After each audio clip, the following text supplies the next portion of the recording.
What's going on YouTube? Just want to do a quick video kind of recapping some of the news of the week.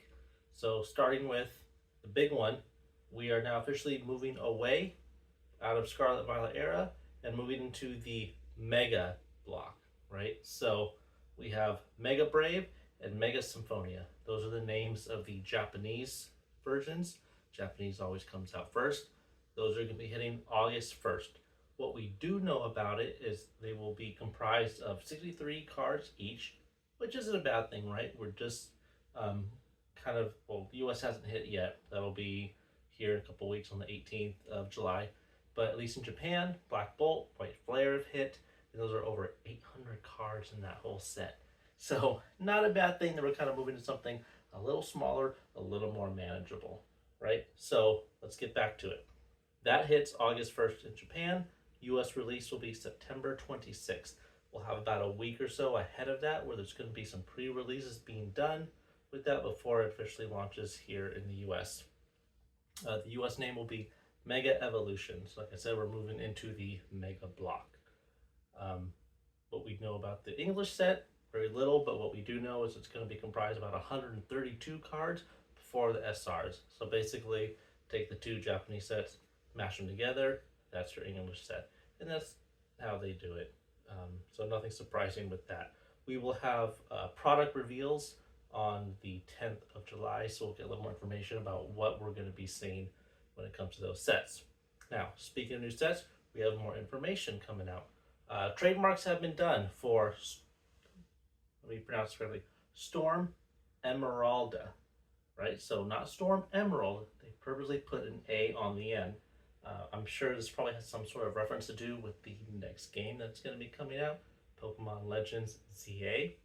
So how that plays in yet, we don't know. We'll get more information in the future. Generally, when we get these trademark names, it's usually about 6 months in advance that we get the trademark name before we actually see the set release. So unless some more leaks come out, probably be a little bit before we kind of figure out what is all at play here. Early guesses mean it could be some sort of reference to Rayquaza, who is the first Pokemon lore-wise that we know of to have Mega evolved. So we'll see if it's something related to him, and we'll kind of take it from there. Another name that dropped, we don't have much information yet about it, also is Abyss Edge. So not necessarily that these are released in any particular order. And a lot of times when they come out in batches like this, they're purposely kind of throwing the order around they could arrive in, trying to throw people off. So we'll see around November, December, which of these sets, if any of them, are the ones that are going to be hitting. So the next few months, we'll probably get more information on that. Coming up in the fall of this year, we're going to be having some Destined Rivals tins that will be hitting. So yay, more DR product will be hitting. Hopefully that'll make it easier to find some stuff, maybe depress prices a little bit. And with a lot of stores, I think it took them a while, but Target, Walmart, Costco, they're finally catching on to kind of how crazy the hobby has been, and they've been putting limits on a lot of the product. So hopefully it's made it easier. Maybe some of you guys have been able to find some product out there in the wild. I know it's still difficult. Most of the English stuff that I have here is still all coming from the secondary market. So I haven't had too much luck. Again, I'm here in San Diego. There's a lot of groups moving around, so that's made it difficult to get anything at a decent price, but hey, it is what it is. We all kind of know that this is the market right now. It sucks. It'll eventually go down. I wouldn't be surprised if Mega, how many of you guys were rushing out to get Scarlet Violet base? Right? Wasn't really till what? Surging Sparks when things started taking off. So perhaps when Mega hits, we'll kind of see things die down a little bit. Maybe the sneaker bros will move on to something else. So who knows, right?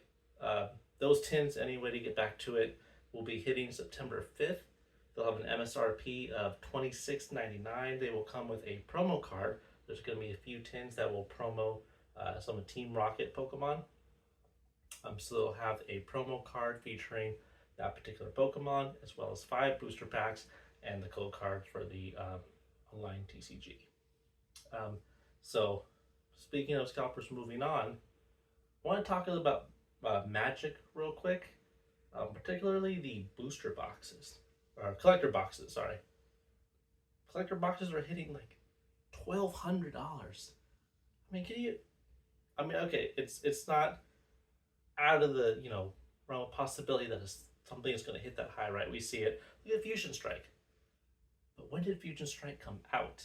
Right? These collector boxes just hit, and they're already going for 1,200. How high are they going to go? I have no idea, but that's shocking.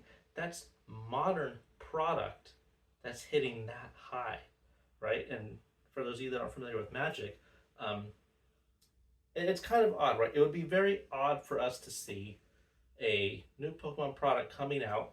Say, for example, I know it's not the equivalent of a collector box, but say you had like a DR booster box, right? Or some kind of booster box, whatever, that's hitting over $1,000 at new release, right? Magic is doing this, and vintage Magic is kind of dropping off.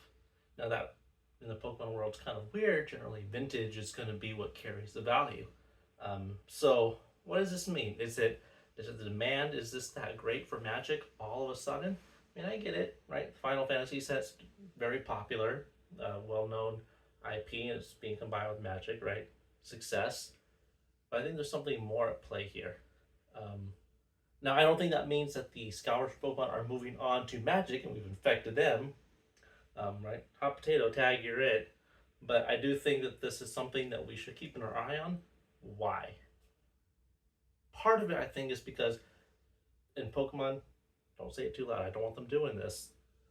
They have serialized cards, right, with the Magic set. Can you imagine serialized cards to collect in Pokemon? Can you imagine what that would do to the prices of these sets? So don't give them any ideas, right? It's expensive enough. It's hard to find stuff as it is, but I do think it's something to watch out for, right? Companies look at each other, they see what's going on. If they see that as being something successful, I would kind of dread seeing that move over to Pokemon. So it's interesting, right? Will it continue to rise? Is it going to balloon up and burst and drop back down? I don't think that's going to happen. But it is nonetheless something that's interesting that's happening. I wanted to make a mention of it just because there is potential for it to affect the Pokemon world. So let me know your thoughts, right? Put your comments down below. This is interesting to say the least, and I'd be curious to see what you guys think about it. Anyways, until next time, take care.